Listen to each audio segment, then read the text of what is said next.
Media वालों को गाली देती है, ठीक है, बहुत कुछ बोलती है कि मीडिया में ही थी, मीडिया वालों ने साथ नहीं दिया। एक महबूबा फिर एक और आशिक, तो वो थोड़ा पब्लिक को तो नहीं पसंद आएगा। ऐसा ही देखना है कि को ये पता था कि वो समर्थ आएगा, तो वो नाटक क्यों कर रही थी, ठीक है।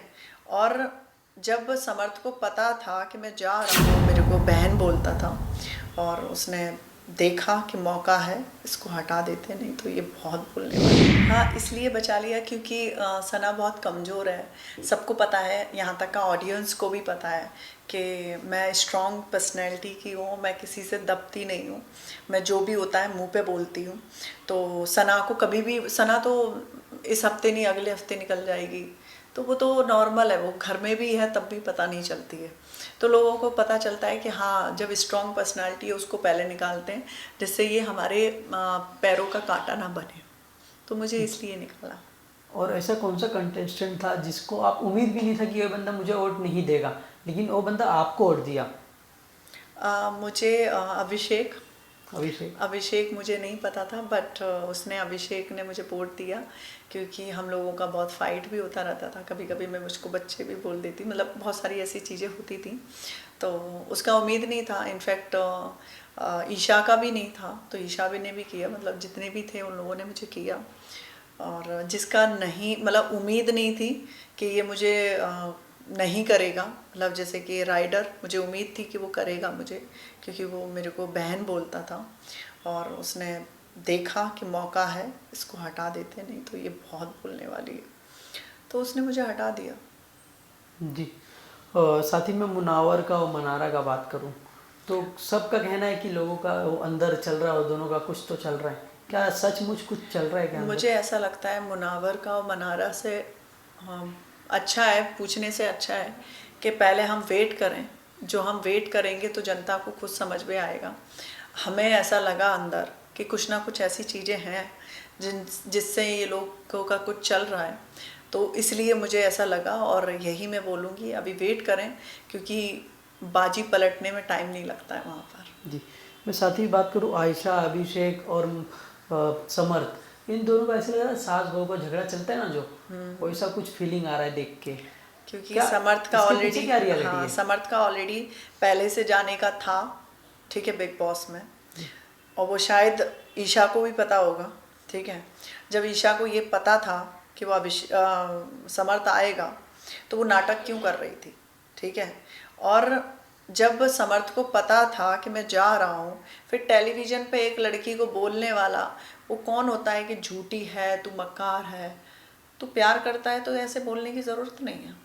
तो वो जो आप बोल रहे हो ना, सास बहू वाला चल रहा है बिग जी। बॉस में, मुझे भी ऐसा लग रहा है कि एक आशिक, एक महबूबा, फिर एक और आशिक, तो वो थोड़ा पब्लिक को तो नहीं पसंद आएगा। ऐसा ही देखना है तो बिग बॉस क्यों देखेंगे, वो और टेलीविज़न पे बहुत सारे सीरियल चलते हैं, वो देख लेंगे।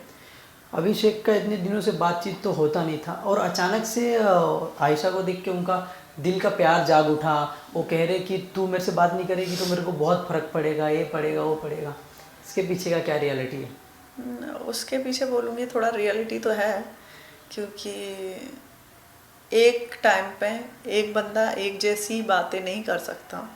हम उस घर में 10-15 दिन थे, तो उस लड़के ने कभी उस लड़की के बारे में तो गलत नहीं बोला, ना ही वो उसका साथ छोड़ने, मुझे जैसे लग रहा है ये लड़का नहीं भी जाता तब भी वो साथ तो नहीं छोड़ता, जैसे कि उसने बोला है उसके बारे में, गलत बोला, मतलब जो भी है उनके रिलेशनशिप के बारे में, कि वो उसको मार देता था, उसको ये कर देता था। तो मुझे ऐसा लगता है कहीं ना कहीं ईशा की बहुत सारी गलतियां हैं, जो वो यंग एज में नहीं समझ पा रही है शायद। तो मुझे ऐसा लगता है वो तीनों की तीनों यंग एज, तीनों के तीनों वो ड्रामा जो क्रिएट करने वाला नहीं होता, बच्चों वाला, वही कर रहे हैं। और ये जो जंग छिड़ी हुई है टीवी और यूट्यूबर, ये क्या है? ये राइडर ने फैलाया है। जी। राइडर को ऐसा लगता है उसकी बहुत बड़ी कौम है यहाँ पर जो उसको सपोर्ट करती है। मैं उस कौम को बोलना चाहती हूँ, प्लीज़ सच का साथ दें। वहाँ पर टेलीविज़न के लिए कोई अलग ट्रीटमेंट ऐसा नहीं है कि अलग खाना आता है, अलग चीज़ें आती हैं, ऐसा कुछ भी नहीं है। जो हमें मिलता है वही सारे टेलीविज़न को मिलता है, सब चीज़ें वही हो रही हैं। तो प्लीज़ ऐसी चीज़ें राइडर अंदर जो फैला रहा है वो गलत है। ठीक है। इनफैक्ट वो कुछ करता भी नहीं है वहाँ पे, मेरे साथ में था, मेरे साथ में घूमता रहता था। इनफैक्ट मेरे से आपने देखा भी वो लाइव में, तो उसने मेरे को बोला था कि मैं तुम्हारा साथ नहीं छोड़ूंगा। और जब बारी आई बात की, तो उसने क्या किया, सना के साइड चला गया और सना से उतना बातचीत भी नहीं था उससे। तो मुझे ऐसा लगता है कि ऐसे झूठे इंसानों का साथ मत दो। आप भी एक यूट्यूब पे हो या टेलीविज़न पे हो, आपके अंदर भी ब्रेन है, आपको बस देख के समझना है कि ये सच क्या है और झूठ क्या है। जी तो बस मैं इतना बोलना चाहूँगी कि किसी के बातों में आके आप लोग जंग मत छेड़ना। जी। कोई ऐसी चीज़ है जो लोगों के सामने अब तक ना आया हो और आप खुलासा करना चाहें? जिगना, जी मैं जिगना के बारे में बोलना चाहूँगी। जी जिगना बोलती है मैं बहुत स्ट्रॉन्ग पर्सनैलिटी की हूँ, मीडिया वालों को गाली देती है, ठीक है, बहुत कुछ बोलती है कि मीडिया में ही थी, मीडिया वालों ने साथ नहीं दिया। ऐसे इंसानों का साथ कौन देगा जो पीछे से बात करने वाले हो। बात करने की हिम्मत है, जब आप 15-16 लोगों में बात नहीं कर पाते हो, तो आप मीडिया के सामने सिर्फ ये दिखाने की कोशिश कर रहे थे तुम्हारा साथ नहीं दिया। साथ कौन देता है, जब इंसान का सच बोले। झूठ पे मत जाओ। आपने गलती नहीं कही, आप आके बोलो ना, फिर बोलते हो कि वो पुरानी बातें हम नहीं बोल सकते। तो मुझे ऐसा लगता है चाहे 100 साल पुरानी भी बात है, जब आपको न्याय नहीं मिला है तो आप उसके लिए लड़ते रहो। तो मुझे ऐसा लगता है जिगना का ऐसा फेस है जो सामने नहीं रखती है, और मैं डेफिनेटली गई, कम बैक किया तो उसकी सच्चाई ज़रूर बाहर लेके आऊँगी। जी। Any message for fans?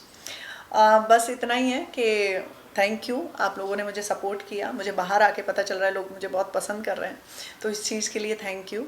And मैं कोई भी टेलीविज़न हो या फिर फिल्म हो या कुछ भी हो, मैं आप लोगों को एंटरटेन करती रहूँगी। और मेरा कम बैक हुआ तो मेरा एक नया रूप होगा जिसमें, और मैं चाहती हूँ आप लोग मुझे सपोर्ट करते रहें। Thank you ma'am, thank you so thank you much. So much.